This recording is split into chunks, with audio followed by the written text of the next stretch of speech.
Hola, bienvenidos una vez más a Relatos en la Ventana. Hoy quiero leeros a Eduardo Ruiz Sosa. Eduardo Ruiz Sosa es un escritor mexicano joven, ronda los 40 años, todavía no tiene 40 años. Como digo, de México, nacido en Culiacán, formado en la Universidad de Sinaloa, pero residente actualmente en España, en Barcelona más precisamente. Eduardo Ruiz Sosa ya es considerado una de las voces emergentes más importantes de las letras mexicanas. Empezó su carrera literaria con un libro de relatos titulado La voluntad de marcharse, por el que obtuvo el premio Inés Arredondo, que es uno de los premios literarios de México más importantes. Y a este libro le siguió Anatomía de la memoria, una novela que ha sido muy elogiada por su ambición literaria y que también obtuvo muchos reconocimientos y premios. Pero después de esta novela, él decide volver a los relatos con este libro, ¿Cuántos de los tuyos han muerto? Es, como digo, un libro de relatos en el que todos ellos rondan alrededor del tema de la muerte y cómo los sobrevivientes sobrellevan el duelo. Quiero aclararos antes de empezar a leer que Ruiz Sosa tiene una característica muy especial en su escritura y se trata de que en algunas ocasiones pues rompe, no sé si lo llegáis a ver bien aquí, rompe con la puntuación y la gramática española habitual.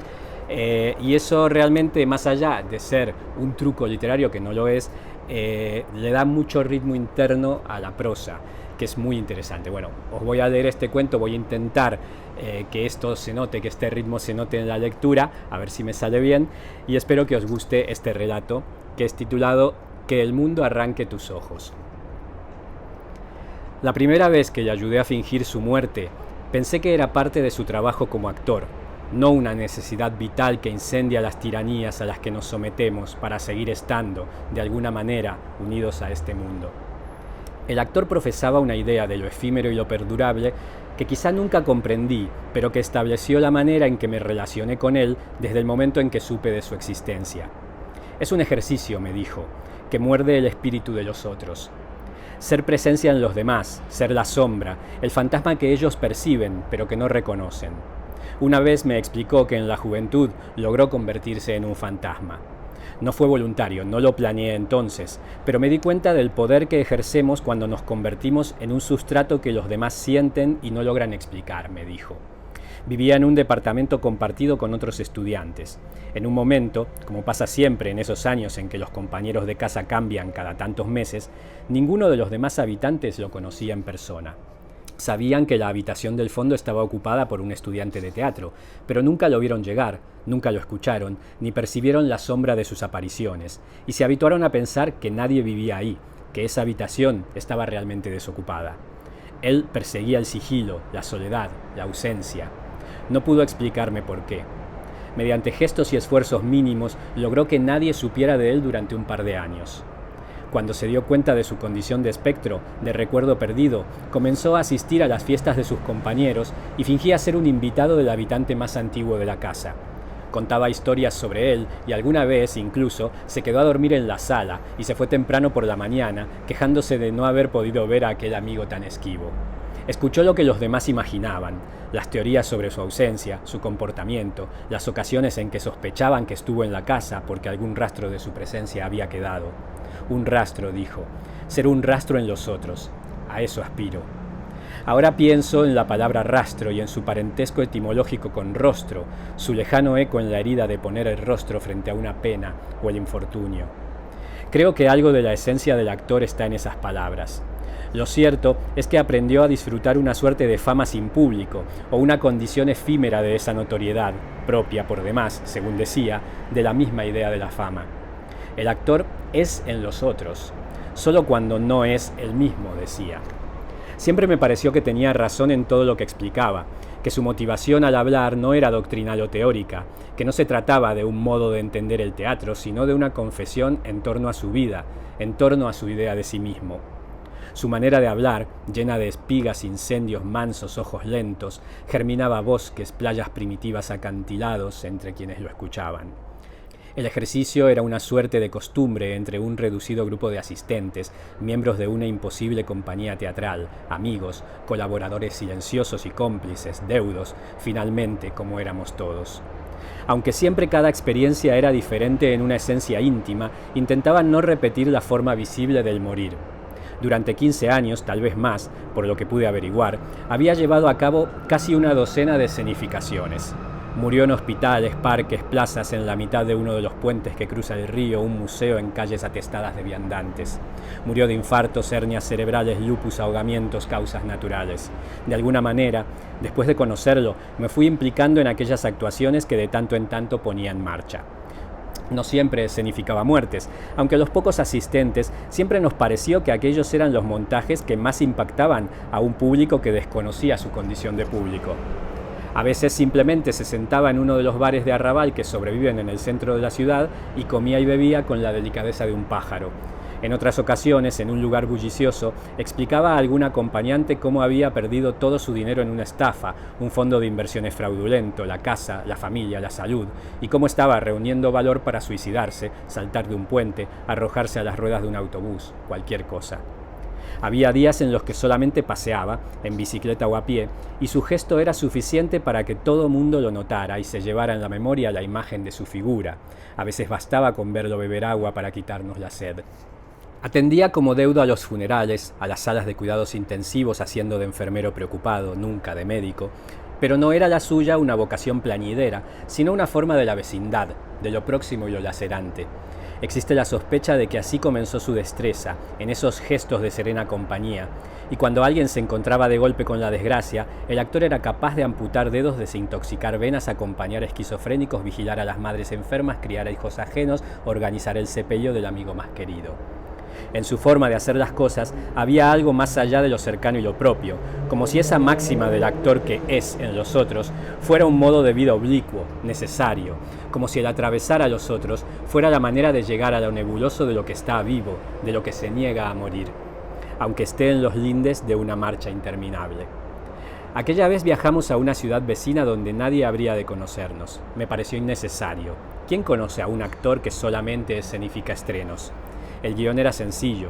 En un sitio elegido con anterioridad estudiada, él, sentado a una mesa, comenzaría a comer con lentitud, como si de verdad aquella fuera su última alimentación. Había una delicadeza hospitalaria en cada gesto, una especie de invitación a observarlo y sentirse bien. Las manos quirúrgicas, el uso pendular de los cubiertos, el movimiento de la garganta al paso del vino, como si la estética de la ingesta fuera un elemento primordial en la existencia del personaje que encarnaba. Porque aquello era, así lo creía yo, un personaje. En otra mesa lejana, sin prestarle atención, el resto de nosotros beberíamos café mientras hablábamos de una inundación o de un trámite imposible en una oficina burocrática. De un vistazo yo habría de reconocerlo, acercarme, recordarle que era amigo de mi madre y abrazarlo de manera que los desconocidos que llenaban el salón se dieran cuenta, así lo dijo, de que no era un hombre solo, de que su existencia había alcanzado a los otros en alguna medida, que alguien lo reconocía en medio de una pequeña multitud. Debe ser un hombre querido el muerto, que alguien más lo quiera, decía, para que los desconocidos puedan sentir algo con respecto a su muerte. Nuestra vida es nuestra en la medida en que es de los otros, en que los otros la hacen suya, decía. Un rato después del saludo, cuando ya estaba yo de regreso en mi mesa, el actor se levantó, comenzó a toser, se llevó una mano al pecho, al brazo, al cuello. El rostro se le tornó un higo demasiado maduro, luego un desliz de blancura. Siempre tuve la sensación de que los engañados no eran los extraños, sino nosotros. Nos levantamos, me acerqué a él y lo llamé por su nombre, siempre usaba su nombre real. Lo ayudé a sentarse en el suelo, apoyé su cabeza con cuidado en mis piernas, estaba yo arrodillado a su lado. Alguien gritó que había llamado a una ambulancia y antes de que la sirena pudiera escucharse, otro dijo que sería más rápido llevarlo en el coche al hospital. Yo me quedé en el sitio pagando la cuenta, tranquilizando a los nerviosos, fingiendo que llamaba a mi madre, que no respondía porque un año antes murió de verdad, hasta que recibí la llamada terrible en la que me notificaban que el hombre había llegado al hospital sin vida. Lo dije en voz alta. ¿Se murió? Un suspiro se ahogó en la garganta colectiva, un desenlace a una mínima historia vivida en un fogonazo. Fue que entonces todo cambió. Ya no parecían pensar en el actor sino en mí. Yo, deudo, yo, fiel, yo, que acababa de presenciar la muerte de alguien querido. No era por el intento de llamar la atención hacia sí mismo que el actor quiso que yo me acercara a saludarlo. El experimento era yo, ese momento en que el guión se me agotó. No sabía qué hacer en medio de la multitud que esperaba de mí alguna explicación más, la revelación de que todo era una broma absurda, un juego de mal gusto tal vez, una mano señalando un rincón del lugar desde donde una cámara oculta emergía resucitando al muerto. Nada. Alguien se acercó con un vaso de agua, un real temblor de manos se me hizo presente, línea horizontal que volvió a atravesarme el pecho. Una mujer de unos 60 años me puso la mano sobre el hombro. Tranquilo, me dijo. Creo que ella había empezado a llorar silenciosamente desde antes. Tal vez siempre había estado llorando, callada, como lloraba mi madre, y me abrazó con una especie de salvación ofrecida con el cuerpo, a través del cuerpo, como si pudiera existir un amparo ofrecido mediante el cuerpo de los otros, mediante el propio cuerpo, un modo de atravesar a los otros, dejando en ellos algo parecido a un humo que arrastra y empuja y abandona. El guardia del local, una especie de policía desarmado con la artrosis de los animales extintos, se acercó, casi me obligó a sentarme en el suelo como si el vértigo fuera su gesto más amoroso, hasta que muy cerca de mi rostro, ruidosamente hincado él también, me dijo: lo acompaño en el sentimiento. Tuve que irme yo porque parecía que nadie era capaz de irse mientras el deudo estaba presente. Ahora, tiempo después de aquello, creo que de verdad lo vi morir. Estoy seguro de que vi algo muriéndose aquella vez, algo que estuvo vivo y que se perdió para siempre. Una vez me dijo: la muerte hay que ensayarla. Semanas después yo seguía mirando la caída de aquel cuerpo, el rizoma de la sangre detenida, y durante meses no volví a saber de él. Intenté encontrarlo, pero una red nebulosa se ceñía siempre en la figura del actor. Aquellos que lo conocían, ya fuera porque él mismo lo pedía o porque comprendieron la naturaleza de su labor, no hablaban de él ni daban razones de su paradero. Cada vez estoy más seguro de su muerte, de que no respiraba, de que algo se borró del mundo aquel día. Realmente yo sentí que alguien querido había muerto, o que alguien había vuelto a morir, como si fuera posible no solo actuar la muerte, escenificarla, sino revivirla, invocarla, como los charlatanes invocan a los espíritus, creyendo que no viene a ellos sino el vacío, pero llega la noche al mundo y nos arranca los ojos. Este es el relato Que el mundo arranque tus ojos, de Eduardo Ruiz Sosa. Espero que os haya gustado.